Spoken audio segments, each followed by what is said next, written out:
सभी साथियों को मेरा नमस्कार। हेल्पिंग टीचर्स पर आप सभी का स्वागत है। तो आज मैं आपको बताऊंगा कि अपने मोबाइल से आप किसी भी इमेज को ऑनलाइन तरीके से कैसे रिसाइज कर सकते हैं।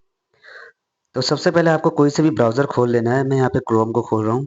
क्रोम खोलने के बाद आप देख सकते हैं गूगल आ जाएगा। तो आप गूगल पे आप सर्च करेंगे इमेज रिसाइजर इन केबी। तो जब आप इमेज रिसाइजर इन केबी सर्च करेंगे तो आप यहाँ पे देख सकते हैं जो सबसे पहली साइट खुल रही है यहाँ पे imageresizer.com। आपको इस पर क्लिक करना है। तो क्लिक करते ही देख सकते हैं आप कुछ इस तरह का इंटरफेस आपके लिए खुल जाएगा। यहाँ पे आप देख सकते हैं सिलेक्ट इमेज का ऑप्शन आ रहा है। तो यहाँ पे आप जो ड्रॉप डाउन बार देख रहे हैं आपको इस पर क्लिक करना है। क्लिक करते ही आपको चार ऑप्शन मिलेंगे, from device, from drop box, from Google drive और फ्रॉम यूआरएल। तो मेनली जो आपके फ़ोन में जो फोटो होते हैं वो फ्रॉम आपके डिवाइस में होते हैं। तो आप पहला ऑप्शन सेलेक्ट करेंगे फ्रॉम डिवाइस। तो यहाँ पे आपको दो ऑप्शन दिखाई दे रहे हैं। एक आपका कैमरा का ऑप्शन है और एक आपका गैलरी का ऑप्शन है। कैमरा का ऑप्शन आप तब यूज़ करेंगे जब आपको उसी टाइम फ़ोटो खींचनी है और उसी को रिसाइज करना है। और दूसरा गैलरी का ऑप्शन है जब आपने फ़ोटो पहले से ही आपकी गैलरी में है, आप उसको उसको रिसाइज करना चाह रहे हैं, तो आप इस गैलरी वाले ऑप्शन को क्लिक करेंगे। तो मैं इसको क्लिक कर रहा हूँ। तो यहाँ पे आप जहाँ पे भी आपने अपनी इमेज रखी हुई है, फ़ोटो रखी हुई है, आप जिसको भी रिसाइज करना चाहें उसको सेलेक्ट कर लेंगे। तो आप चाहे यहाँ पे एल्बम से भी सिलेक्ट कर सकते हैं। तो मैं यहाँ पे एक फ़ोटो सेलेक्ट कर दे रहा हूँ। सेलेक्ट करने के बाद वो इमेज यहाँ पे पहले अपलोड होगी। तो आप देख सकते हैं कि इमेज अब यहाँ पे अपलोड हो चुकी है। तो इमेज का जो पहले वाले साइज था इसका 115 केबी था। अब हम इसको रिसाइज करके अपने मन चाहे साइज में लाएंगे। मान लो आपको 40 केबी से कम का इमेज चाहिए, तो आपको यहाँ पे जो ऑप्शन दिख रहा है रिसाइज इमेज का, यहाँ सबसे नीचे देख सकते हैं आप, यहाँ पे आ रहा है इमेज रिसाइजर का। तो आपको रिसाइज सेटिंग पे क्लिक करना है। तो मैं इस पर क्लिक कर देता हूँ। क्लिक करने के बाद कुछ इस तरह का इंटरफेस आपको आएगा। तो यहाँ पे आपके इमेज को रिसाइज कर सकते हैं। यहाँ पे आप इमेज की विड्थ और हाइट को भी सेलेक्ट कर सकते हैं। अगर इसको इसके लिए आपको यहाँ पे एक्सपेक्ट रेशियो को क्लिक कर ऑटोमेटिक से हटाना पड़ेगा, यहाँ से हटाना पड़ेगा। फिर आप यहाँ पे विड्थ और उसकी हाइट को डाल सकते हैं। वैसे ये विड्थ और हाइट की ज़रूरत फोटो वगैरह के लिए चाहिए होती है। आप इसको अभी स्किप कर सकते हैं। इसको स्किप कर देंगे तो आप वापस इसको एक्सपेक्ट रेशियो में ले आएंगे। फिर वापस से इमेज रिसाइज में जाएंगे और आप सबसे नीचे देखेंगे यहाँ पे टारगेट फाइल साइज है। तो यहाँ पे सामने केबी लिखा है। तो आपको यहाँ पे इमेज किस में चाहिए, केबी में चाहिए, एमबी में चाहिए, तो आपको सिलेक्ट करना है। हमको केबी में चाहिए तो हम केबी सिलेक्ट करेंगे। उसके बाद यहाँ पे आप इमेज को इमेज की साइज यहाँ पे डाल लेंगे, जितना भी इमेज चाहिए आप, जिस साइज की भी आपको इमेज चाहिए। तो यहाँ पे मैं 40 केबी डाल रहा हूँ क्योंकि मुझे इमेज 40 केबी के अराउंड चाहिए। तो 40 केबी डाल के मैंने केबी सेलेक्ट कर लिया, ओरिजिनल सेलेक्ट कर लिया। अब यहाँ पे आप देख सकते हैं नीचे रिसाइज इमेज का ऑप्शन आ रहा है, आपको यहाँ पे क्लिक करना है। तो हमने यहाँ पे क्लिक किया है। अब ये इमेज रिसाइज हो रहा है।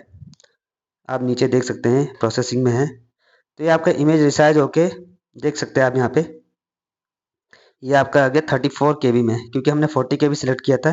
तो नॉर्मली 40 जितना हम सेलेक्ट करते हैं उससे कुछ केबी नीचे का ही आता है। तो हमको अराउंड उतने का ही चाहिए था, 40 केबी से नीचे। तो हमारा इमेज रिसाइज होकर आ गया 34 केबी में। तो अब इसको आप यहाँ से डाउनलोड कर सकते हैं। यहाँ पे आप देख सकते हैं कि डाउनलोड का ऑप्शन है यहाँ पे। तो आप इसको डाउनलोड इमेज करेंगे। तो इमेज को मैं डाउनलोड पे क्लिक कर रहा हूँ। तो आप देख सकते हैं ऊपर आ गया आपका फाइल डाउनलोड का। आप डायरेक्ट यहाँ से भी खोल सकते हैं। नहीं तो अगर आपको बाद में फाइल ढूंढने की जरूरत पड़ रही है तो आप वापस अपने फाइल्स में जाएंगे, फाइल्स में क्लिक करेंगे और फाइल्स में क्लिक करने के बाद आप देख सकते हैं यहाँ पे डाउनलोड वाला ऑप्शन है। यहाँ पे देख सकते हैं आप डाउनलोड ऑप्शन है। तो आप डाउनलोड पे क्लिक करेंगे तो आप देख सकते हैं जो फाइल अभी आपने रिसाइज किया था वो यहाँ पे आ चुकी है। और आप इसका साइज भी यहाँ चेक कर सकते हैं, 35 केबी है। तो इस तरह से आप अपनी किसी भी इमेज को आप रिसाइज कर सकते हैं। इसी तरह यदि आपको अपने किसी भी पीडीएफ फाइल को रिसाइज करना है तो आप उसके लिए फिर से आप गूगल पे जाएंगे और गूगल पे आप सर्च करेंगे पीडीएफ रिसाइजर इन केबी। अगर आपको केबी में चाहिए, एमबी में चाहिए तो पीडीएफ रिसाइज एमबी, तो आप वहाँ पे सिलेक्ट कर सकते हैं। तो आप यहाँ पे देख सकते हैं बहुत सारे वेबसाइट्स खुल गई हैं। तो आप किसी भी वेबसाइट पर क्लिक कर सकते हैं। तो अब हम पहली वेबसाइट को PI7 को ही क्लिक कर लेते हैं। तो इसको क्लिक करने के बाद कुछ इस तरह का इंटरफेस खुलेगा। तो यहाँ पे आपको जो सबसे पहला ऑप्शन दिख रहा है पीडीएफ, सेलेक्ट पीडीएफ का। अब यहाँ पे आप सिलेक्ट करके अपने पीडीएफ को यहाँ पे अपलोड कर सकते हैं। तो मैं इसको सिलेक्ट कर लेता हूँ। सेलेक्ट करने के बाद मैं यहाँ पे देख सकते हैं ये जो PDF है यहाँ पे सेकंड नंबर वाली, इसको मैं अपलोड कर रहा हूँ। इसका जो साइज़ आप देख सकते हैं 1.21 MB है। तो मैं इसको क्लिक कर रहा हूँ, तो यहाँ पे ये PDF अपलोड हो गई है। अब मुझे यहाँ पे साइज़ डिसाइड करना है कि मुझे कितने साइज़ का चाहिए। अभी आप ऊपर देख सकते हैं इसका जो साइज़ है 1.2 MB है।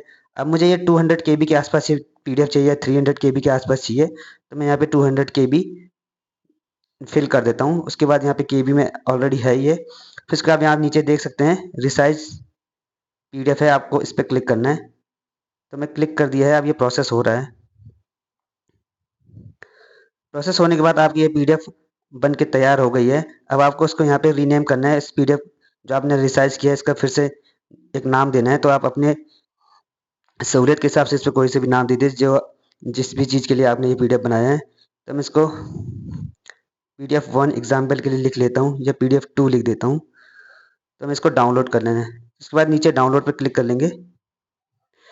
डाउनलोड हो चुका है ये। अब ये डाउनलोड आपको दिखेगा फाइल्स में, तो वापस से आप अपने फाइल्स वाले ऑप्शन में जाएंगे। तो फाइल्स पे क्लिक करेंगे तो आप यहाँ देख सकते हैं ये PDF2 करके आ चुका है। PDF2 करके आ चुका है, और इसका साइज भी आप चेक कर सकते हैं। देखिए 201 KB है, तो हम 200 KB किया था, तो 201 KB इसका साइज आ चुका है। इस तरह से आप किसी भी PDF और इमेज को अपने फ़ोन से ही बिना किसी एक्स्ट्रा एप्लीकेशन की सहायता से आप 2 मिनट में रिसाइज कर सकते हैं ऑनलाइन। अगर आपको ये वीडियो पसंद आया है तो please like and subscribe. Thanks for watching.